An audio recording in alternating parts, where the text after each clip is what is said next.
どうも皆さん、カイトです。綺麗な 2D ドットのアドベンチャー、エヴァンズ・リメイズ、エヴァンの残したものをご存知でしょうか？こちらは2020年6月12日に Steam、2020年9月24日に Nintendo Switch でリリースされたゲームになります。早速ラストまでささっとクリアしたんですけど、まるで映画を見ているようなパズルアドベンチャーでしたね。キャラクターから背景の作り込まれたピクセルアートに日本語字幕の完璧さ、そしてぬるぬる動く主人公は結構面白かったです。今回はエヴァンズ・リメインズ、エヴァンの残したものという作品をできるだけコンパクトに紹介します。またこの動画にはラストにつながるネタバレは含まれませんのでご安心ください。では早速やっていきましょう。まずエヴァンズ・リメインズ、エヴァンの残したものってなんじゃいって方に簡単に説明すると、ある島に突然と放り出された少女ディシスが天才少年エヴァンを探しに遺跡というパズルを解きながら謎を解明していくお話。遺跡はパズルによるギミック操作で解いていき、乗って作動する台を巧みに使いながら右へと進んでいきます。一つ二つ突破した先にストーリーイベントが絡んでくるという形なので、パズルを解くたびに物語が進行するイメージを持つのが良いかなと。パズル自体はめちゃくちゃ難しいわけではなく、簡単に解けるものから頭を使うものまで様々です。進めば進むほど難易度が高くなるのではなくて、バラバラなのも印象的。ほんまに分からなかった時はパズルスキップ機能もあるんで、ストーリーを進めたい方は全然使うのありですね。島の作り込みがマジで半端ない 2D ピクセルなのも感動的で、ちょっとした動きも味があるんが、この開発者やばっと感じ取られました。 SF 要素もありながらどことなく青春っぽさも感じ取られる設定がなかなか。ざっくりと説明するとこんな感じ。そしてこのゲームのおすすめのポイントになるんですけど、ストーリーに比重8割ぐらい持ってかれる物語。序盤からのエヴァンを探す意味不明展開から、クローバーという人物に出会ってからのストーリー展開が非常に面白いです。徐々になんでエヴァンを探さないといけないのか、私は一体何者なのか、どうして私はここにいるのかと明らかになっていくのが面白い。クローバーの過去も考察しながら重要人物が色々と噛み合っていくのはよく考えられたミステリーをゲームに落とし込んであると感心しました。作中の会話も日本語訳はしっかりしているのですんなりと入ったのも良かったです。次に気になるポイントになるんですけど、ラストが本当に衝撃すぎて賛否両論分かれそう。後半になればなるほど色々な事実がはっきりと分かるんですけど、ラストの怒涛の伏線回収がかなりびっくりしました。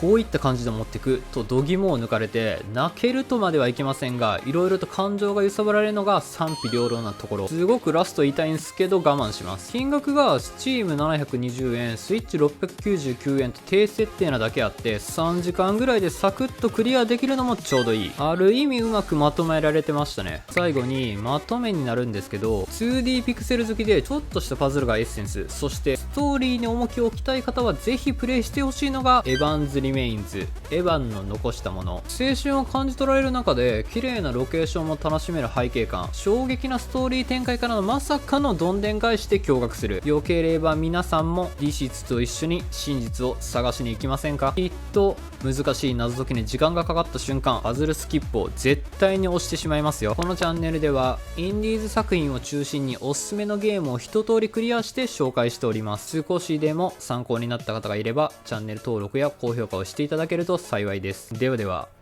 またの機会に。カイトでした。